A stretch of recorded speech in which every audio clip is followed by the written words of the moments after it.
Hola, ¿cómo les va? El saludo comienza en voz alta. ¿Usted conoce la historia del esclavo negro que llegó a coronel y que formó parte de la expedición libertadora del general Don José de San Martín? A mí alguna vez algo me contaron cuando transmití el cruce de los Andes, hace algunos años para Cadena 3, en las clases que nos daban en la montaña, y me quedó el nombre de Lorenzo Barcala, pero nunca supe mucho más de él. Bueno, hoy usted va a conocer esta historia maravillosa a través de este libro que estamos presentando, Córdoba 1829. Cuando historia y leyenda se confunden, lo importante es escribir la leyenda, dice su autor, nuestro amigo Santiago Clavijo. Hola Santiago, gracias por venir, ¿cómo estás? Bien, y muchas gracias a ustedes por invitar. ¿Cuándo aparece en tu vida el nombre de Lorenzo Barcala?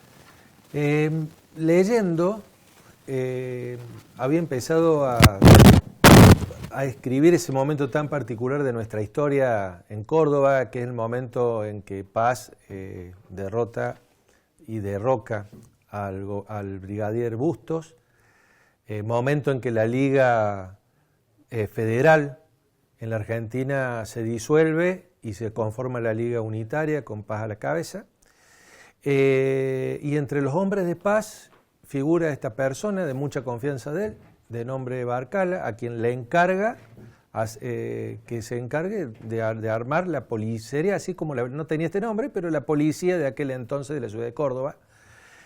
Y eso junto a un censo del año 1830 en el que el 57% de los cordobeses censados eran de raza negra, me llamaron la atención y empecé a indagar en esto y en esta figura, donde hay más escrito sobre lo que grandes hombres dicen de él que lo que hay escrito sobre él. O sea, la biografía de él es muy cortita, muy escueta.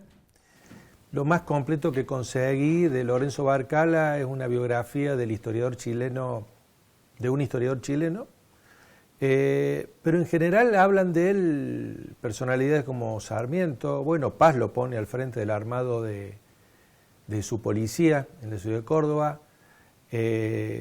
Quiroga quiere tenerlo con él.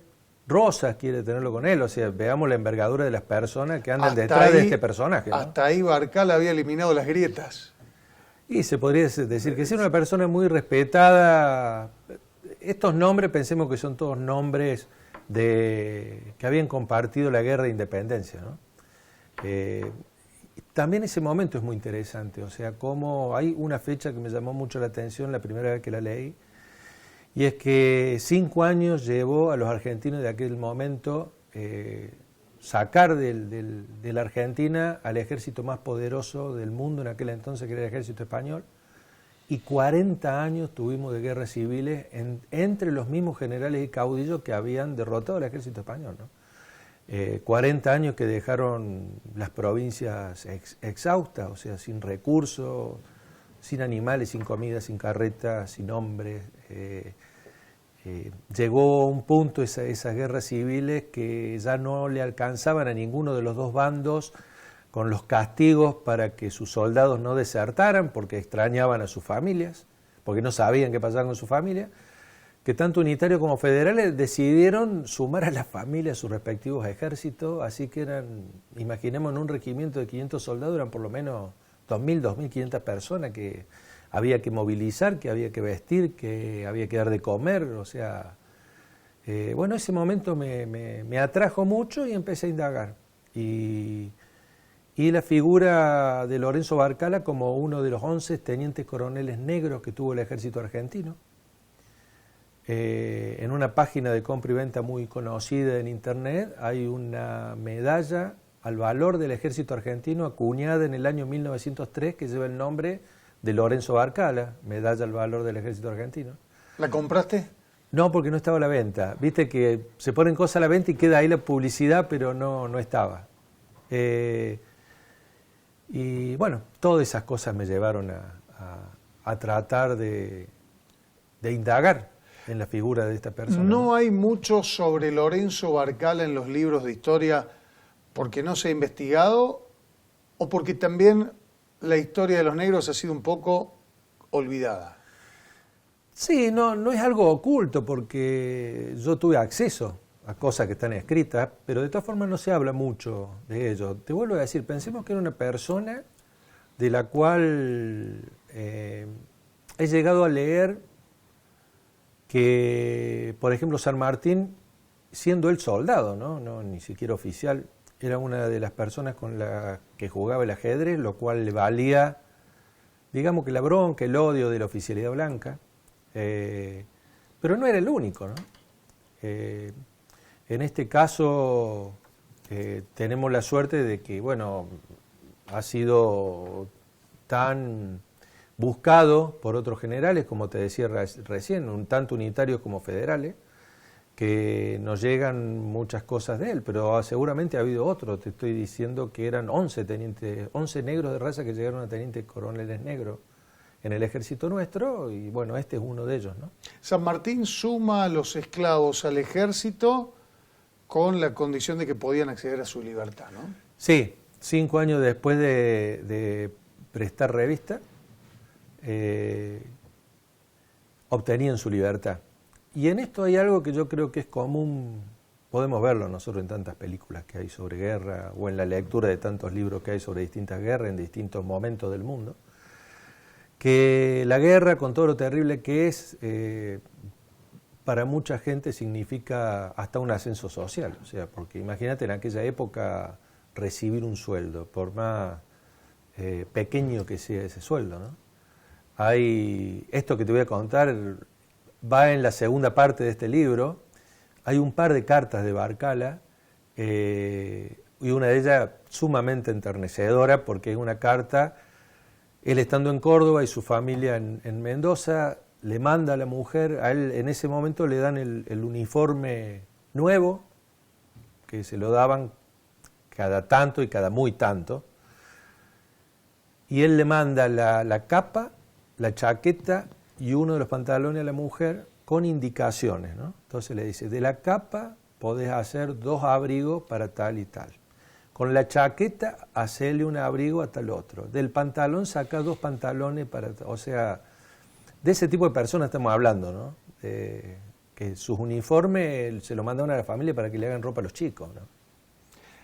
También el estado de necesidad en el que se vivía y la jerarquía militar, que tenía su importancia, pero más importancia tenía que la familia de uno esté bien, sobre todo para la familia de un esclavo. Sí, aparte él, cuando lo nombran sargento, con sus sueldos, por ejemplo, fue comprando la libertad primero de su esposa y después de las hermanas de su esposa.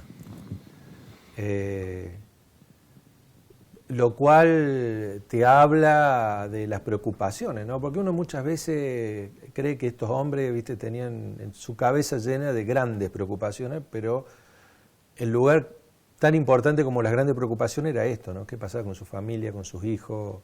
¿Cómo comprar la libertad de su esposa, de las hermanas de su esposa? Bueno, historias lindas en esta época, ¿no?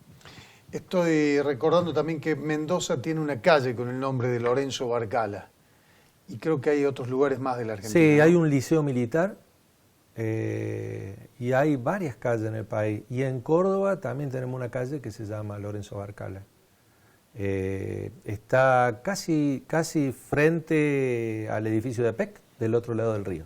Desemboca sobre el río, ¿no? De eso me enteré, te digo, ahora 15, 20 días, no sabía. De un amigo que había leído el libro, había andado por ahí y me manda, viste, la fotito del cartel. Bueno, y se viene una segunda parte, recién me dijiste, ¿no? Sí, porque el proyecto que tengo en mi cabeza en este caso es Córdoba 1829, la segunda parte sería Córdoba 1831 y la tercera Córdoba 1835. No sé si serán exactamente esos nombres, pero esos años. En este caso es cuando, como decía al principio, Paz derroca a Bustos. 1831 los federales toman prisionero a Paz y 1835 es asesinado en Barranca Yaco, en Córdoba, Quiroga.